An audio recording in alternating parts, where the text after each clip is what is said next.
கண்கள் தீட்டும் காதல் என்பது அது கண்ணில் நீரை வரவழைப்பது.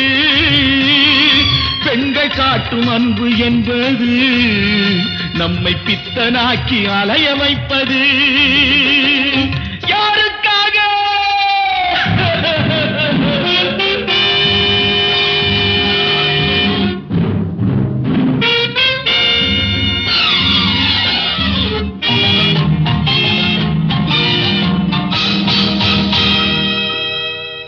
எங்கிருந்து சொந்தம் வந்தது, இன்று எங்கிருந்து நஞ்சு வந்தது? அங்கிருந்து ஆட்டுகின்றவன் தினம் ஆடுகின்ற